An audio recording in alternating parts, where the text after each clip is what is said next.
What are the three biggest mistakes for potential future millionaires? Do you think it's that it's a little too income? For example, those of you that have been a part of my channel for a little while know that I had a very modest income over the past 20 years. In 2004, I was making about $40,000 per year, and today in 2024, I make a little over $100,000. Or do you think it's about buying Starbucks coffee and being super frugal and super cheap? So for those of you who don't know me, I'm Evan Thomas of The Frugal Millionaire. I got to about $1 million net worth in about 15 years. Till today, I sit just below $1.5 million in 2024. I'd like to teach and motivate others to do the same as long as you have an income and a whole lot of discipline as well. I hope you enjoyed this video, and if you do, please consider subscribing. So I think the first thing really has to be your home. Now, it is true if you do some research, some people can leverage debt. They can buy a home, and then it increases in value, and then you can sell it for a whole lot more than you paid for it.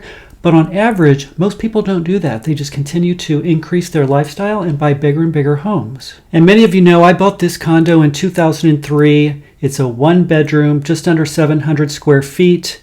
And I'm still here.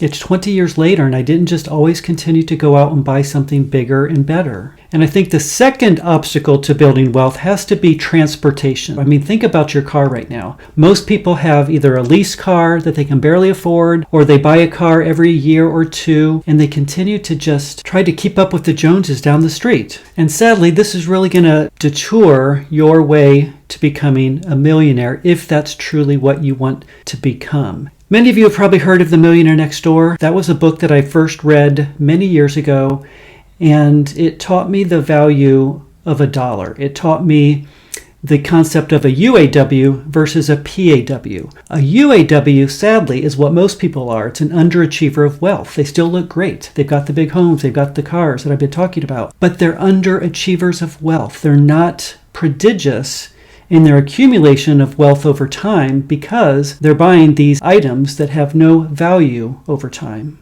And the third biggest mistake that really erodes your possibility of becoming a millionaire is food and eating out. So many people go out to dinner multiple times per week. They're not taking consideration in terms of their budget. They're not looking at their budget. They're not keeping within their budget. They're probably not even building a budget at all. And one thing I truly believe in was the best thing I ever could have done to build wealth over time was to keep a hold of the budget that I created in 2005. I call it a build-a-budget. I have some videos on my channel about it where you put all of your expenses down, you put the income you have coming in, and it all nets to zero. It's a zero-based budget. You can never make a mistake. And I think what happens is, sadly, when people get to a certain point in their lives where they have accumulated a little bit of wealth and they think they're doing great, they tend to let the budgets go by the wayside and they don't account for all of their dollars going forward, and that is a serious mistake. So when I learned 18 years ago that these were the biggest obstacles to wealth, I truly had to make conscious decisions with the condo. For example, again, this condo, I wanted to sell multiple times, but I didn't. I stayed here and I made it work.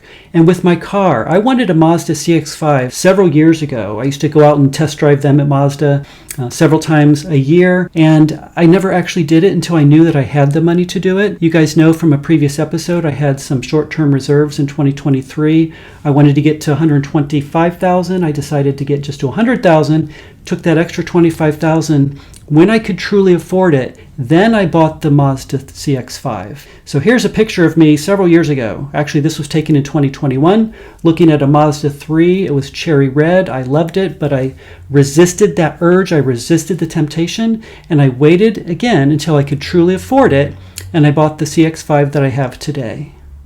So that's what I had for you guys today. I'm Evan Thomas of The Frugal Millionaire. If you like content like this, please hit that like button now and consider subscribing to my channel as well. I'll see you next time right here.